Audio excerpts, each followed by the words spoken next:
My prince, are you prepared to learn what fate the stones have foretold you? Yes. There is evil at work in the land to the west, Prince Ashitaka.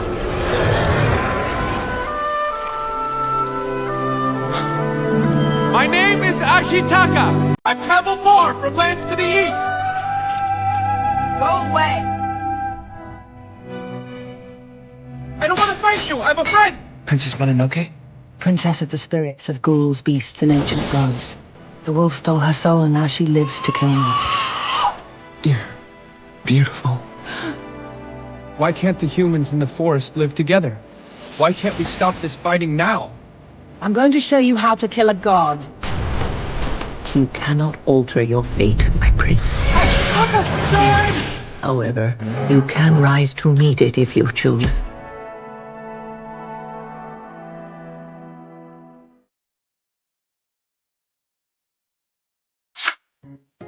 Hai guys, kenalin aku Oksa, mbak-mbak medok yang juga sok Inggris yang kali ini belajar buat video di YouTube. Oke, mungkin sekarang ini diawali karena ada tugas kajian sinema yang nantinya bakal bahas tentang sesuatu yang berhubungan dengan AI dan bagaimana dia bisa mempengaruhi dunia industri perfilman dan sinematografi, dan mungkinkah dia juga bisa sampai berpengaruh besar untuk bisa menggantiin peran aktor dan aktris di luar sana? I'm not an expert, but let me just share with this because why not? Everyone can make a content. Okay, btw back to topic ya.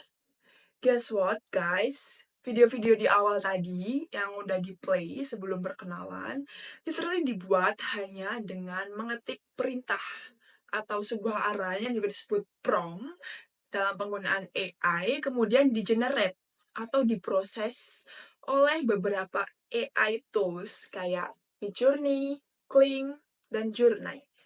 Dan tada, jadilah sebuah potongan cuplikan trailer film tanpa harus membuat gambar frame per frame.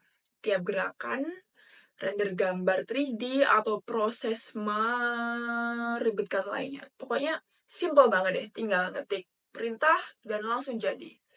Jadi nggak perlu proses complicated panjang lebar karena AI secara otomatis menghasilkan sebuah karya video hanya dengan perintah dari penggunanya. Ya, AI still needs someone to work with. Dia masih butuh pengguna alias seseorang yang jalanin AI itu sendiri. AI nyatanya emang sebuah alat untuk mempermudah pekerjaan manusia. AI pun dibuat dan disusun oleh manusia sendiri ya kan. But here is the advanced technology and intelligence work. Jadi kecerdasan buatan atau AI itu diprogram untuk bisa memproses data dengan machine learning algorithm. Apaan itu? Susah ya. Jadi si AI ini bakal memproses data kayak program komputer pada umumnya, tapi dia disetting, diatur lah untuk bisa memproses, bikin outcome, bahkan bikin remedi atas kesalahan yang udah dia buat. Jadi pokoknya long short story lah ya, AI ini tuh pinter banget ya. Jadi mereka diprogram untuk bekerja layaknya otak manusia.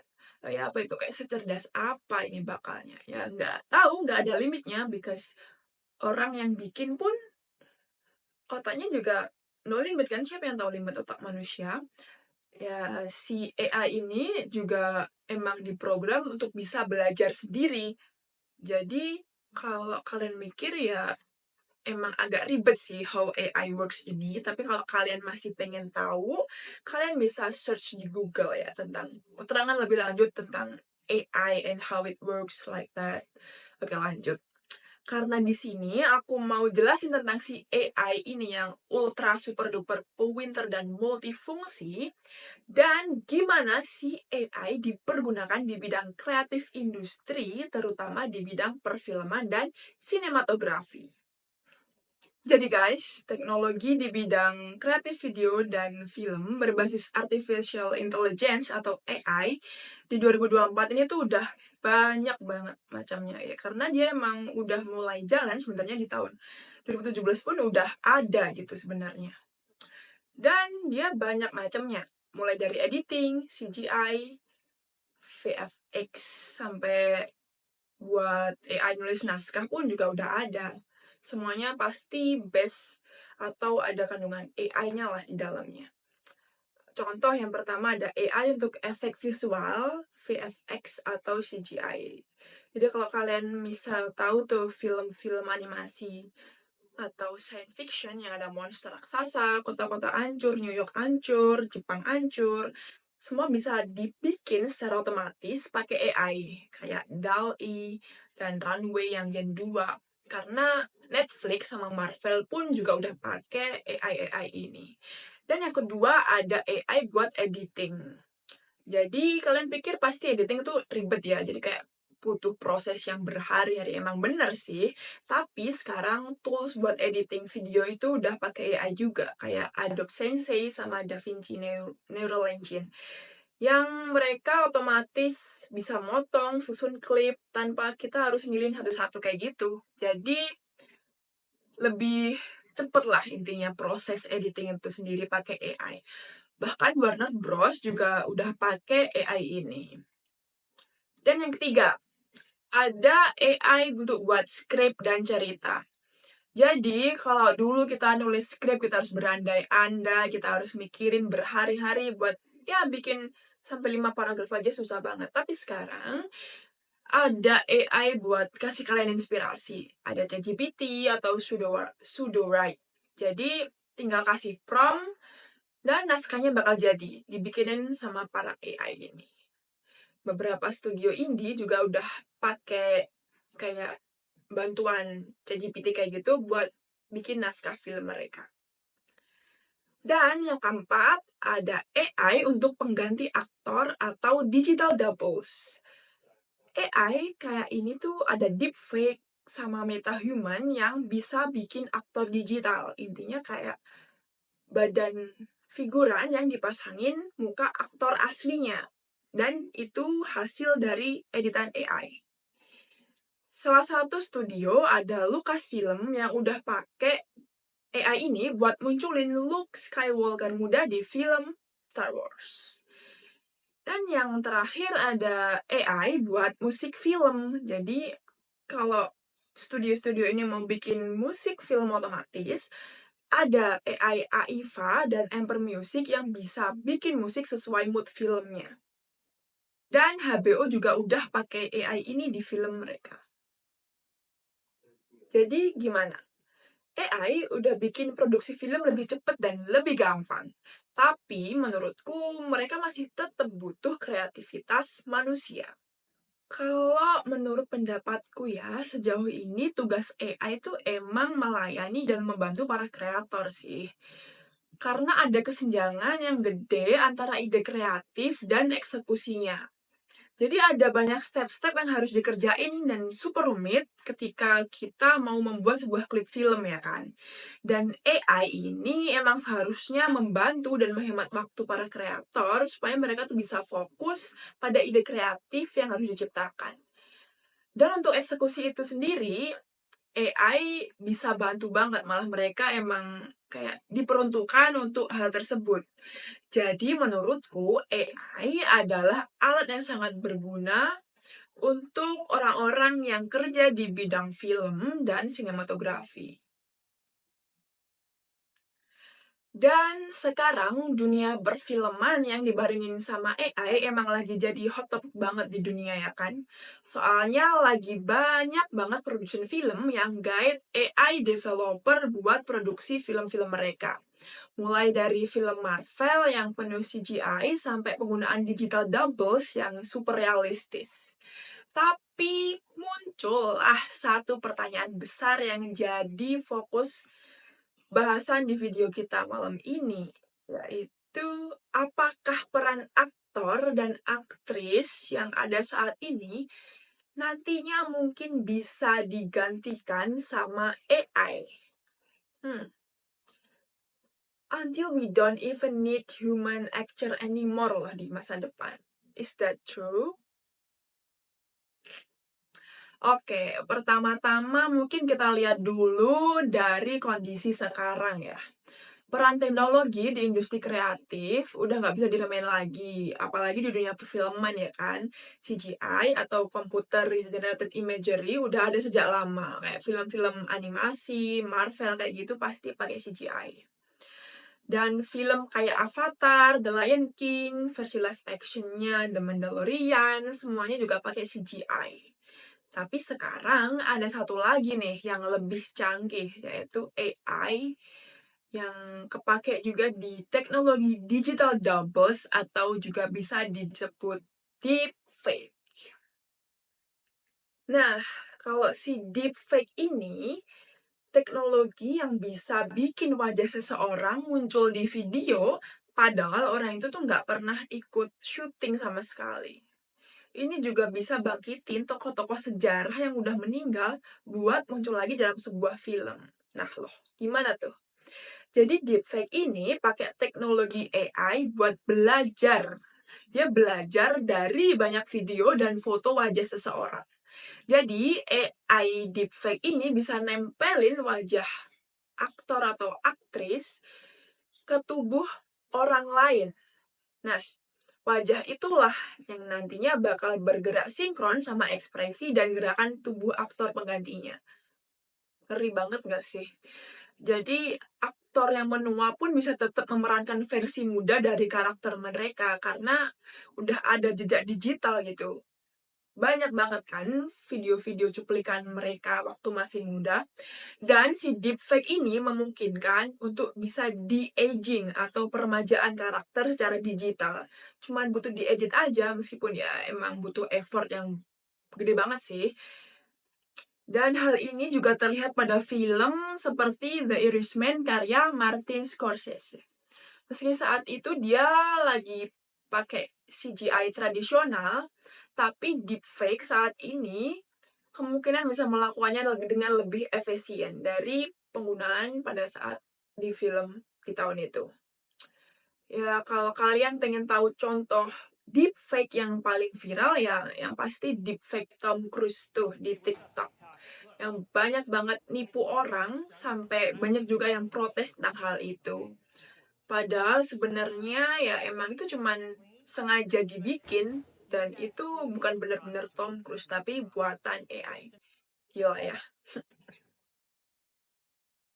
Tapi sebenarnya nih di si AI atau deepfake ini sebenarnya bisa jadi ancaman atau peluang sih sebenarnya. Dari sisi pro AI, ada beberapa poin positif yang bisa kita lihat. Yang pertama, AI itu memungkinkan untuk produksi film jadi lebih murah, mudah, dan lebih cepat. Jadi kita nggak perlu bayar aktor untuk datang ke lokasi syuting, karena kita bisa pakai figuran, lalu pakai digital doubles, dan jadi deh.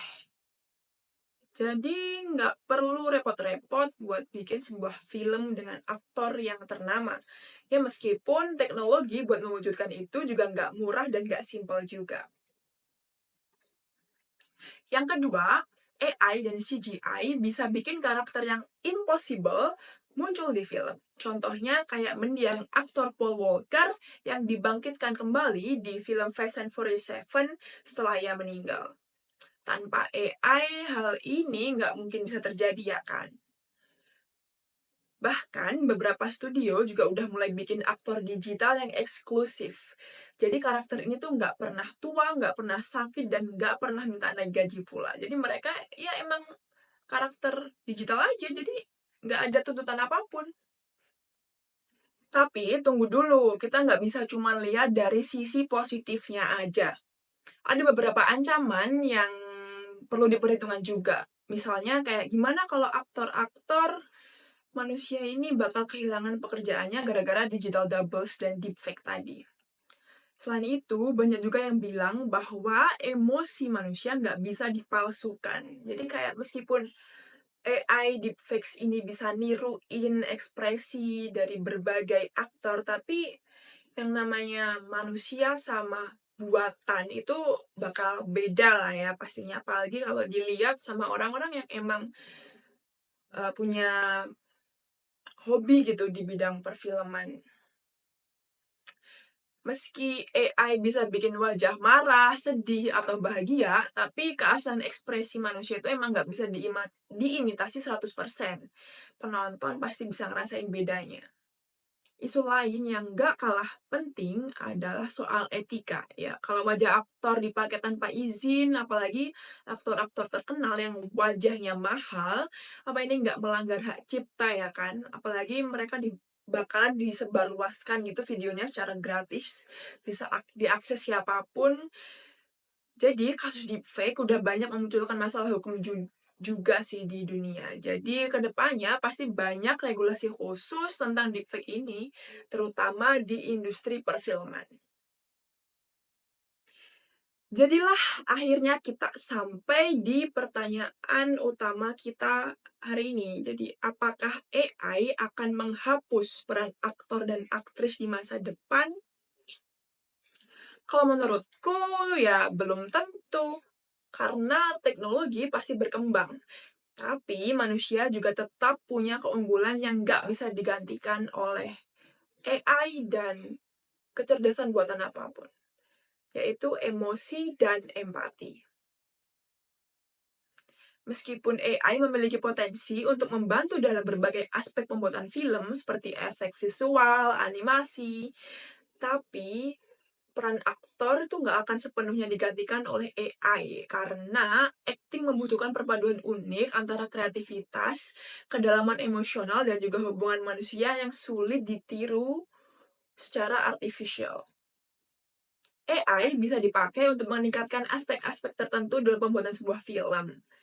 Tetapi esensi dari acting itu terletak pada pengalaman manusianya. Jadi, meskipun sebanyak apapun deepfake di luar sana, film yang benar-benar dibintangi sama aktornya itu pasti punya perasaan yang lebih dalam di mata penontonnya. Apalagi juga bikin deepfake yang hyperrealistis, yang benar-benar bisa memunculkan ribuan ekspresi manusia itu juga butuh effort yang ekstra banget. Jadi, aku percaya bahwa aktor di luar sana akan terus memainkan peran penting dalam industri perfilman. Mungkin di masa depan ya, kita akan lihat lebih banyak kolaborasi antara aktor dan karakter AI hasil dari digital doubles atau deepfake. Jadi bukan soal siapa yang digantikan, tapi gimana AI dan aktor bakal disatukan untuk bikin scene film yang mungkin kelihatannya nggak mungkin atau khayal. Atau bisa juga buat scene film yang di luar nalar kayak gitu. Siapa tahu. Jadi, menurut pendapatku sih ya, intinya buat dunia kreatif, AI itu hanya dapat menyusun kembali apa yang sudah ada.